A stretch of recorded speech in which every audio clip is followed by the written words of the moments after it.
आज है 1 जुलाई 2023 दिन शनिवार। Welcome back to clean news UP. चलिए देखते हैं उत्तर प्रदेश की 25 फटाफट बड़ी खबरों को। यूपी के हर जिले में माफियाओं की भूमि पर बनेंगे गरीबों के आवास, सभी प्राधिकरणों को दिए निर्देश। मुख्यमंत्री योगी आदित्यनाथ ने प्रयागराज में माफिया अतीक अहमद के कब्जे से खाली कराई गई भूमि पर बने पीएम आवास योजना की चाबी लाभार्थियों को सौंपी। शुक्रवार को लीडर रोड प्रेस मैदान पर आयोजित सभा में सीएम ने कहा कि यूपी के हर जिले में प्रयागराज की तर्ज पर माफियाओं के कब्जे से भूमि खाली कराकर गरीबों के लिए आवास का निर्माण कराया जाएगा। इसके लिए उन्होंने सभी जिलों के विकास प्राधिकरण को योजना पर अमल करने का निर्देश जारी किया। यूपी बीएड एंट्रेंस देने वाले 4 लाख से अधिक स्टूडेंट्स का रिजल्ट घोषित। यूपी बीएड जी एग्जाम देने वाले 4,23,000 स्टूडेंट्स का इंतजार खत्म हो गया। आज बुंदेलखंड यूनिवर्सिटी झांसी ने नतीजों की घोषणा कर दी। आपको बता दें कि इस परीक्षा के लिए 4,72,000 ने आवेदन किया था और 4,23,000 उम्मीदवार एग्जाम में शामिल हुए। इस बार यूपी बीएड में आवेदन करने वाले उम्मीदवारों की संख्या कम रही। पिछले साल 2022 में रिकॉर्ड तोड़ 6,72,456 अभ्यर्थियों ने आवेदन किया था। अब गोरखपुर और अयोध्या के लोग भी करेंगे वंदे भारत से यात्रा। प्रयागराज तक का सफर इतने घंटे में होगा पूरा। पूर्वोत्तर रेलवे की झोली में लंबे इंतजार के बाद आखिरकार 8 कोच वाली high speed train Vande Bharat की रैक आवंटित हो गई। आवंटन के बाद रैक को चेन्नई कोच फैक्ट्री से गोरखपुर के लिए रवाना कर दिया गया। इसके यहां आज शनिवार को पहुंचने की संभावना है। इधर पूर्वोत्तर रेलवे प्रशासन तैयारियों में जुट गया। हालांकि अभी रूट और समय निर्धारित नहीं है, लेकिन प्रस्ताव के मुताबिक पहला रूट गोरखपुर लखनऊ प्रयागराज हो सकता है। पीएम नरेंद्र मोदी के 7 जुलाई को गोरखपुर के संभावित कार्यक्रम के बीच उम्मीद जताई जा रही है कि वे पहले सेमी हाई स्पीड ट्रेन को हरी झंडी दिखा सकते हैं। एलआईजी फ्लैट में बढ़ेगा एक कमरा, नहीं देना होगा कोई अतिरिक्त धनराशि। गोरखपुर विकास प्राधिकरण की ओर से खोराबाद टाउनशिप में प्रस्तावित एलआईजी फ्लैट में एक अतिरिक्त कमरा बनाया जाएगा। जीडीए की ओर से इसका कोई शुल्क नहीं लिया जाएगा। इस कमरे को स्टडी रूम या बच्चों के कमरों के रूप में प्रयोग किया जा सकेगा। कमरा बढ़ाए जाने से कारपेट एरिया में थोड़ी बढ़ोतरी होगी। जीडीए ने खोराबाद टाउनशिप में कम आय वर्ग के लोगों के लिए एलआईजी श्रेणी के 480 फ्लैट बनाने का प्रस्ताव तैयार किया है। माफिया अतीक से मुक्त भूमि पर बने आवासों का सीएम योगी ने किया लोकार्पण, लाभार्थियों को सौंपी चाबी। मुख्यमंत्री योगी ने प्रयागराज जिले के लूकरगंज में अतीक अहमद के कब्जे से खाली कराई गई भूमि पर बने पीएम आवास का लोकार्पण किया। शुक्रवार को निर्धारित समय से कुछ विलंब से पहुंचे सीएम ने विधि विधान से पूजा अर्चना कर आवास का लोकार्पण किया। इसके बाद कार्यक्रम स्थल लीडर रोड पर औपचारिक रूप से लाभार्थियों को चाबी सौंपी। सुबह से ही बारिश होने के कारण कार्यक्रम में काफी अव्यवस्था रही। सीएम के आगमन के मद्देनजर भारी पुलिस फोर्स तैनात की गई। सावन में काशी विश्वनाथ धाम में चलेगा अस्थायी अस्पताल, 24 घंटे उपलब्ध रहेंगे डॉक्टर और एम्बुलेंस। सावन में काशी विश्वनाथ धाम आने वाले श्रद्धालुओं को जरूरत पड़ने पर चिकित्सकीय सुविधा मुहैया कराई जाएगी। इसके लिए मंदिर चौक पर अस्थायी अस्पताल बनाने का निर्णय लिया गया। सीएमओ डॉक्टर संदीप चौधरी ने बताया कि 3 शिफ्ट में डॉक्टर व पैरामेडिकल स्टाफ काम करेगा। जरूरी दवाइयां मिलेंगी और प्राथमिक जांच भी हो सकेगी। हर सोमवार को धाम परिसर में 4 अलग अलग स्थानों पर डॉक्टर्स की टीम मौजूद रहेगी। पीएचडी प्रवेश परीक्षा का परिणाम घोषित। 24 विषयों में 535 सीट पर पहली बार होगा दाखिला। प्रोफेसर राजेंद्र प्रसाद राज्य विश्वविद्यालय की पीएचडी प्रवेश परीक्षा का परिणाम घोषित कर दिया गया। इसके माध्यम से विश्वविद्यालय और संबद्ध कॉलेजेस में 24 विषयों की 535 सीट्स पर दाखिले होंगे। विश्वविद्यालय और कॉलेजेस में आगामी सत्र से पीएचडी कोर्स शुरू करने का निर्णय लिया गया। इसी क्रम में अंतिम परिणाम घोषित कर दिया गया। मेरिट का निर्धारण लिखित परीक्षा और साक्षात्कार के आधार पर किया गया है। सीएम योगी के हाथों आवास की चाबी मिलने पर रो पड़ी जाहिदा, बोली सीएम ने साकार किया सपना। लूकरगंज में माफिया अतीक अहमद के कब्जे से खाली कराई गई भूमि पर बनाए गए 76 आवासों का आवंटन शुक्रवार को मुख्यमंत्री योगी आदित्यनाथ ने लीडर रोड प्रेस मैदान में आयोजित विशाल जनसभा में किया। सीएम के हाथ से आवास की चाबी मिलने पर कई गरीबों के मानो सपने सच होते दिखे।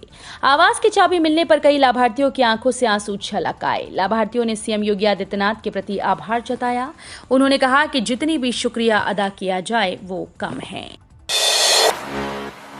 कैबिनेट में मिली मेडिकल कॉलेज निर्माण की मंजूरी। प्रदेश सरकार द्वारा हाथरस में पीपीपी मॉडल पर मेडिकल कॉलेज के निर्माण के प्रस्ताव को स्वीकृति दिए जाने से लोगों को फिर से बेहतर स्वास्थ्य सेवा मिलने की आस जगी।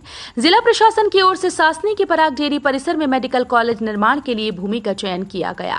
तहसील प्रशासन की ओर से न्यायालय में विचाराधीन हिस्से को छोड़कर शेष भूमि पर मेडिकल कॉलेज के निर्माण के प्रस्ताव को तैयार कर अनापत्ति प्रमाण पत्र प्राप्त करने के लिए दुग्ध विभाग को भेजा गया।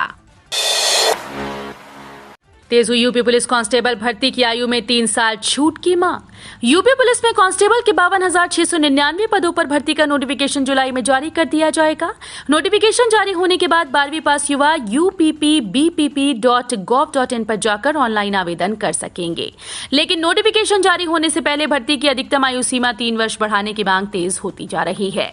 आमतौर पर यूपी पुलिस भर्ती बोर्ड कांस्टेबल भर्ती में 18 से 22 साल तक की आयु सीमा रखता है।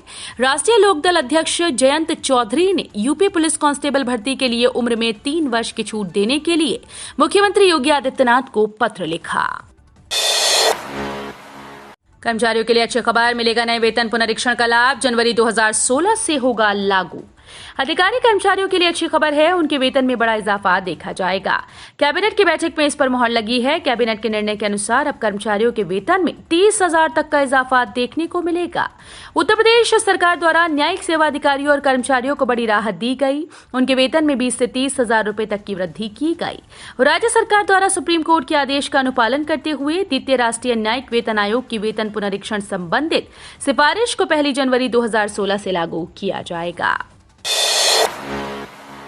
पीएम मोदी के बयान पर मायावती बोली, ये कड़वी जमीनी हकीकत, जीवन सुधार की जरूरत।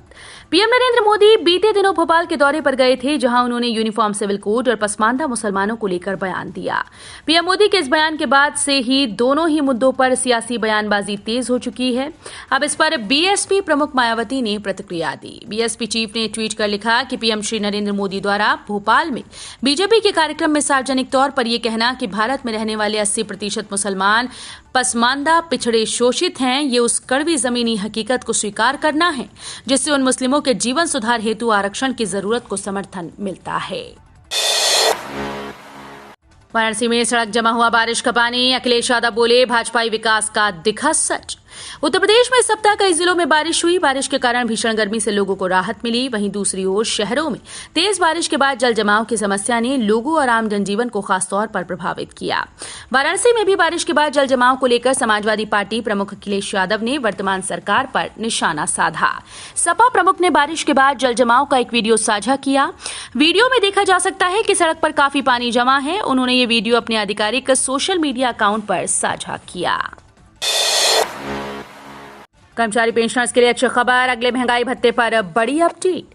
केंद्रीय कर्मचारियों और पेंशनर्स के लिए अच्छी खबर है, अगले महंगाई भत्ते पर ताजा अपडेट है। शुक्रवार शाम लेबर मिनिस्ट्री द्वारा AICPI इंडेक्स के मई के आंकड़े जारी किए जाएंगे, जिसके बाद संकेत मिलेगा कि जुलाई में केंद्रीय कर्मचारियों का कितने प्रतिशत महंगाई भत्ता बढ़ेगा। अब तक के AICPI के आंकड़े का अंक 134.2 पॉइंट और DA का स्कोर 45.06 रहा। शहरी क्षेत्र में बिना मानचित्र के बने 1000 मकानों पर नहीं चलेगा बुलडोजर। शहरी क्षेत्र में बिना नक्शा स्वीकृति कराए बने करीब 1000 मकानों को ध्वस्त नहीं किया जाएगा। इन मकानों का नए सिरे से कंपाउंडिंग कर मानचित्र पास किया जाएगा। नगरीय प्रशासन ने इसका मसौदा तैयार कर लिया है। ऐसे गृह स्वामियों को नए नियम के तहत विकास शुल्क के 4 गुना जमा करना होगा। साथ ही नियत प्राधिकारी कार्यालय से लगा जुर्माना भी भरना पड़ेगा।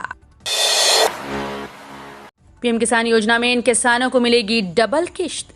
केंद्र सरकार हर 4 महीने के बाद 2000 रुपए की किश्त दी जाती है। अभी तक किसानों को 13 किश्त दी गई। इस योजना से 10 करोड़ से ज्यादा किसानों को फायदा मिल रहा है। अगर आपके अकाउंट में अभी कर पीएम किसान योजना की 13वीं किस्त नहीं आई, आपको घबराने की बिल्कुल जरूरत नहीं। आपको सबसे पहले अपना KYC करवाना है और अपने जमीन का सत्यापन करवाना है। आज प्रधानमंत्री नरेंद्र मोदी करेंगे वर्चुअल संवाद, लखीमपुर के थारू समुदाय की जगी उम्मीदें। प्रधानमंत्री नरेंद्र मोदी आज शनिवार को जनजाति से वर्चुअल संवाद करेंगे। इससे लखीमपुर खीरी की थारू जनजाति के लोगों को विकास की उम्मीद जगी। पीएम के संवाद से जनपद के 41 गांव में निवास करने वाली 60,000 से ज्यादा थारू आबादी को उम्मीदों के पंख लग गए। पलिया के चंदन चौकी में इसको लेकर कार्यक्रम भी आयोजित किया जा रहा है। खीरी के थारू समुदाय से भी पीएम संवाद कर सकते हैं, जिसको लेकर तैयारियां पूरी हैं। भीम आर्मी की ये 5 मांग प्रशासन के लिए बनी मुसीबत। 3 जुलाई तक का दिया वक्त। चंद्रशेखर पर हुए जानलेवा हमले के बाद भीम आर्मी ने प्रशासन के सामने नई मुसीबत खड़ी कर दी है। भीम आर्मी के राष्ट्रीय अध्यक्ष विनय रतन सिंह ने चंद्रशेखर को Z+ सुरक्षा और हमलावरों पर रासुका लगाने सहित 5 मांग शासन और प्रशासन के समक्ष रखी। ऐसा न होने पर 3 जुलाई को जनपद में विरोध प्रदर्शन करने की बात दोहराई है। हिंदुओं से मुसलमानों तक के नियम बदलेंगे, किस धर्म पर कैसा असर डालेगा यूसीसी समान नागरिक संहिता। मध्य प्रदेश में प्रधानमंत्री नरेंद्र मोदी ने इसका मुद्दा छेड़ दिया। सियासत के साथ साथ कानूनी गलियारों में भी इसकी चर्चाएं हैं। भारतीय संविधान की धारा 44 में एक समान नागरिक संहिता का जिक्र मिलता है। फिलहाल जहां भारत में अलग अलग धर्मों को मानने वाले नागरिक अपने पर्सनल लॉ का पालन करते हैं, अब अगर पूरे देश में यूसीसी लागू हो जाता है तो इनकी जगह सिर्फ एक कानून ले लेगा।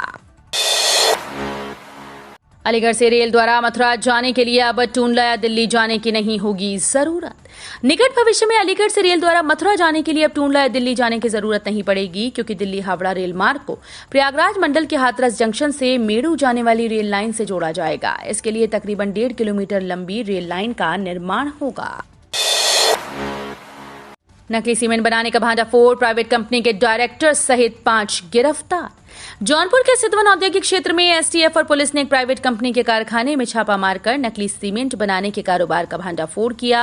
मौके से कंपनी के डायरेक्टर सहित कुल 5 लोगों को गिरफ्तार किया। नकली सीमेंट बनाने का सामान भी बरामद किया गया। नितिन गडकरी ने इस बात के लिए दिग्विजय सिंह की तारीफ की, एक मंच पर साथ नजर आए। केंद्रीय मंत्री नितिन गडकरी ने पुणे में पुस्तक विमोचन कार्यक्रम में वरिष्ठ कांग्रेस नेता दिग्विजय सिंह के साथ मंच साझा किया। गडकरी इस दौरान दिग्विजय सिंह की तारीफ करते दिखे। गडकरी ने दिग्विजय सिंह की तारीफ हर वर्ष पंढरपुर धार्मिक यात्रा में शामिल होने के लिए की। सोलापुर जिले के पंढरपुर शहर में भगवान विट्ठल और देवी रुक्मणी का मंदिर है और दिग्विजय सिंह हर वर्ष आषाढ़ी एकादशी के दिन पूजा अर्चना करने के लिए पंढरपुर जाते हैं। 40 जिलों में गरज चमक के साथ बारिश का अलर्ट जारी।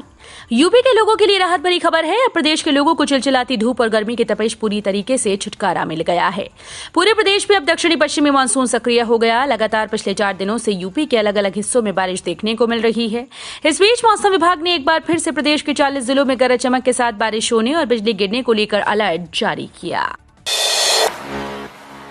2024 में जनता से रिटर्न गिफ्ट मांगने की तैयारी। लाभार्थियों के बहाने नया वोट बैंक खड़ा करने में जुटी भाजपा। लाभार्थी संपर्क के बहाने भाजपा यूपी सहित देश में नया वोट बैंक खड़ा करने की कवायद में जुटी हुई है। दरअसल लाभार्थी की इज्जत से कोई भी वर्ग या संप्रदाय अछूता नहीं है। केंद्र व राज्य सरकार की योजनाओं का लाभ पाने वाले दलितों, पिछड़ों के साथ अच्छी खासी संख्या मुस्लिमों की भी है। आधी आबादी को बांधे रखने की मशक्कत भी इसमें शामिल है। रेल यात्रियों को झटका। लखनऊ से आगरा, मेरठ और झांसी की 11 ट्रेन 5 जुलाई तक रद्द। ट्रेन से सफर करने वाले रेल यात्रियों को तगड़ा झटका लगा है। उत्तर रेलवे के लखनऊ मंडल के पिपरसन रेलवे स्टेशन पर लूप लाइन के कमीशनिंग कार्य के चलते ब्लॉक कर दिया जाएगा। 3 से 5 जुलाई तक होने वाले ब्लॉक के चलते 3 जोड़ी ट्रेन में लखनऊ से आगरा, मेरठ और वीरांगना लक्ष्मीबाई इंटरसिटी समेत ट्रेन निरस्त रहेंगी। वहीं 3 दिनों तक 11 ट्रेन प्रभावित रहेंगी। तो ये थी आज की 25 फटाफट बड़ी खबरें। अगर आपको न्यूज पसंद आई हो तो वीडियो को लाइक और शेयर जरूर करें। धन्यवाद।